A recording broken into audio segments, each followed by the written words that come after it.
"Get out of here, you useless old fool who can't even do housework." Those were the harsh words hurled at me by my eldest son's wife, despite the fact that my husband and I contribute $2,000 to the household every month. Enduring her verbal abuse had become unbearable. Finally, we reached our limit. I, Miranda, a 62-year-old housewife who also works part-time, reside with my husband Jack, a man of the same age. Jack, a serious and kind salary worker, and I have never had any major conflicts.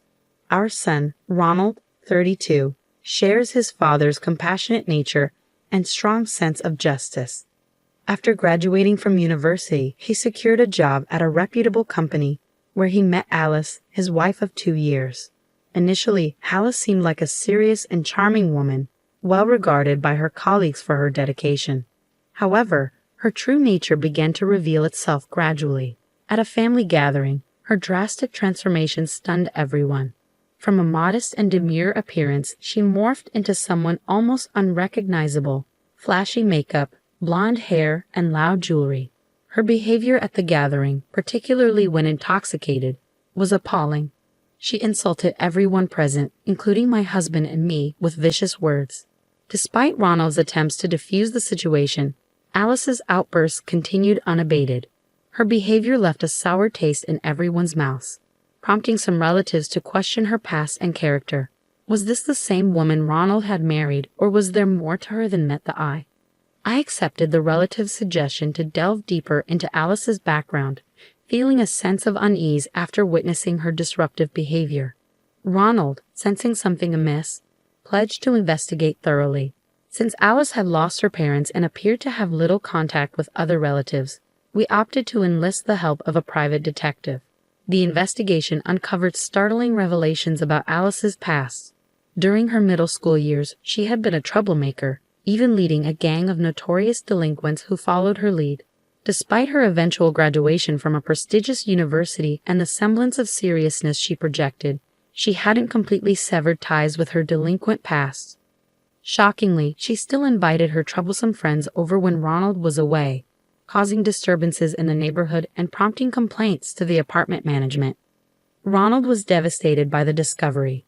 Even contemplating divorce, he was met with Alice's tearful apologies and promises of change. She begged for forgiveness, vowing to live earnestly and demonstrating her sincerity by deleting contacts of her delinquent friends and reaching out to apologize to those she had troubled.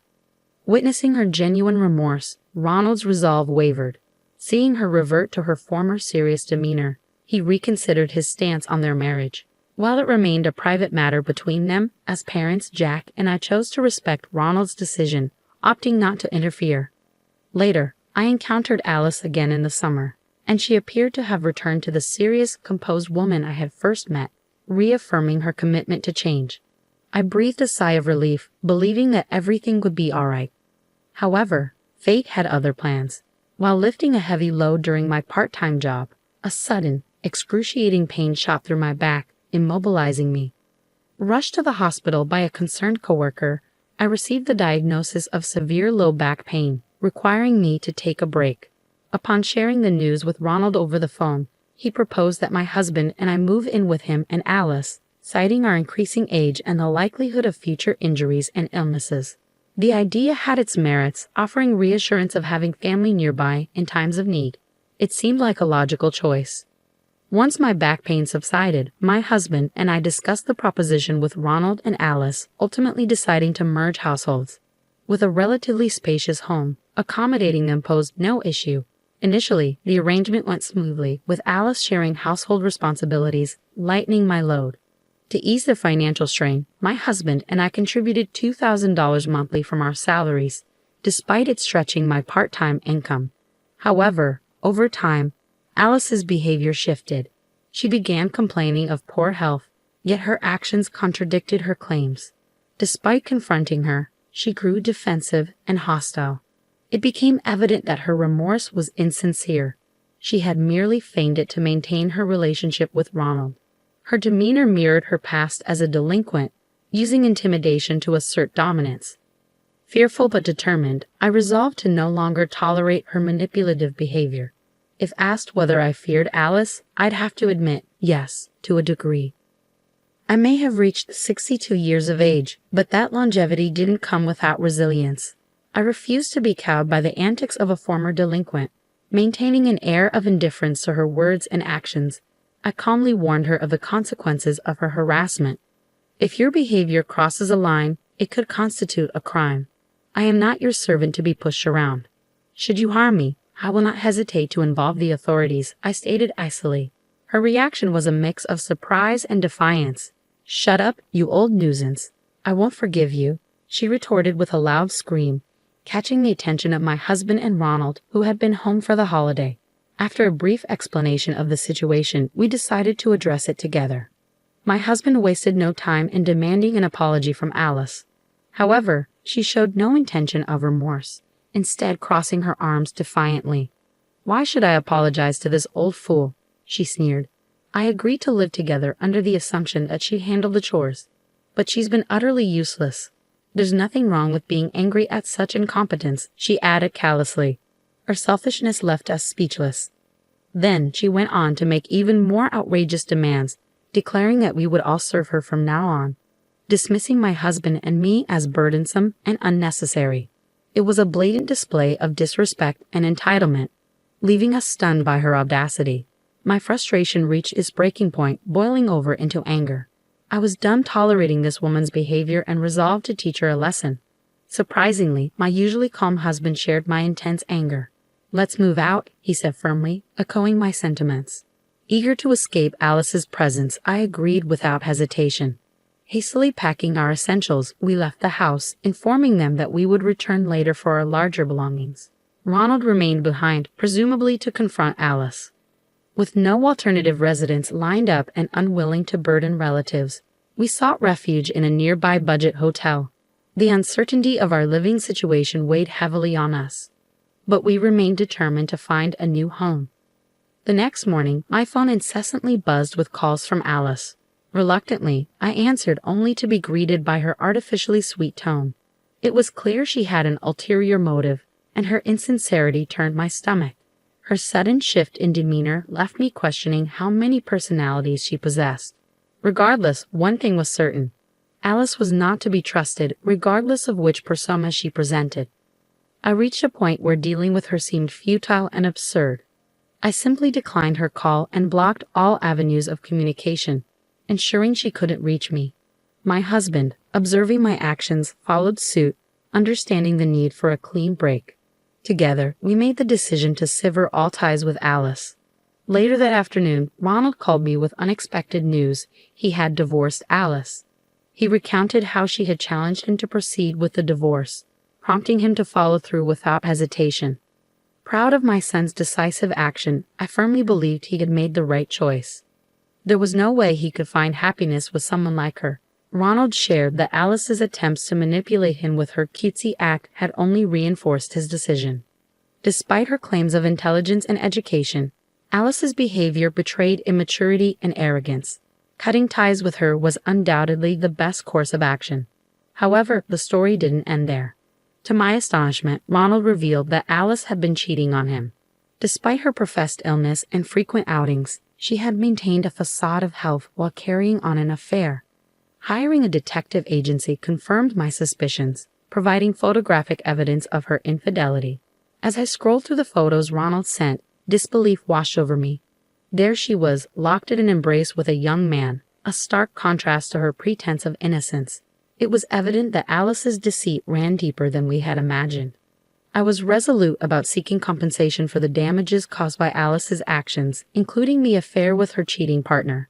I had made this clear to her, yet she remained unfazed, exuding confidence.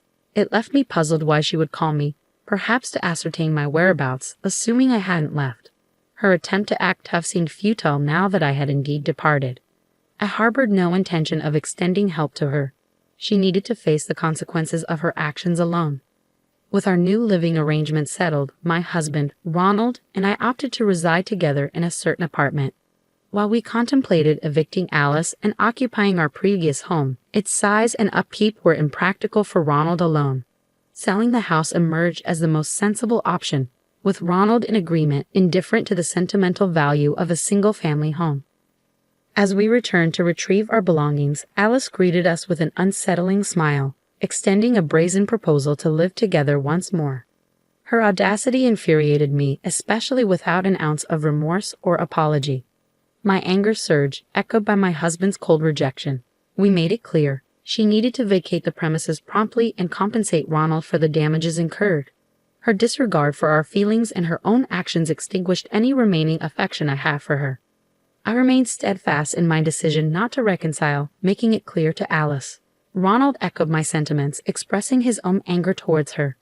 Yet, in a seemingly futile attempt, Alice abruptly ceased her pretense of innocence. She confessed to initially being drawn to Ronald's stability and the prospect of a comfortable life as a housewife. However, she claimed to have no ulterior motives now, professing genuine love and appreciation for us, her in-laws, Miranda and Jack. But her words, no matter how eloquent, only fueled our anger further. Our relative, who had been observing silently, intervened, confronting Alice with a sharp gaze and an aura of strength. He challenged her to confront him directly, revealing his own background in boxing, having competed in national championships. It was a bold move, orchestrated intentionally by me, as a preemptive measure in case Alice caused trouble. Cornered by his assertiveness, Alice appeared intimidated, relenting under his forceful demeanor. With firm insistence, he demanded her immediate departure and a sincere apology, warning her never to involve herself with us again. Seemingly cowed by his resolve, Alice agreed, promising to leave promptly and offering her furniture and other belongings as restitution. She apologized sincerely, quickly gathering her belongings and leaving the house. Observing her hasty retreat, the relative chuckled triumphantly, remarking on her tendency to assert dominance over the weaker but crumble when faced with someone stronger, a clear sign of her lack of backbone. Ronald, my husband, and I couldn't help but laugh as we watched her flee. With the intruder gone, our move to the new home proceeded smoothly. Meanwhile, Alice rented an apartment and began living alone. Ronald pursued compensation as he had declared, leading to prompt payments from both Alice and her affair partner, likely prompted by legal notices. As the relative had pointed out, Alice was unable to stand up to those stronger than herself. Since then, I've had no contact with her, but I've kept tabs on her through the news and acquaintances. Recent reports detailed her downward spiral, depleted savings from compensation payments, failed attempts to secure support from her disappearing lover, and a tumultuous stint at a general company that ended in resignation after conflicts with her boss. Unabashed, she resorted to begging for money at our workplace, but we chose to ignore her pleas. Despite leaning on her delinquent friends, she found no solace, eventually resorting to assaulting one of them, resulting in her arrest and imprisonment. Upon hearing her story, both my husband and Ronald agreed that prison might be the best place for someone like her. It's evident she hadn't truly reflected on her actions, despite feigning remorse. Now, I'm enjoying peaceful days with my family, planning holidays together in our smaller, more manageable apartment near the station. Moving was undoubtedly the right decision, and I look forward to continuing to live peacefully with my loved ones.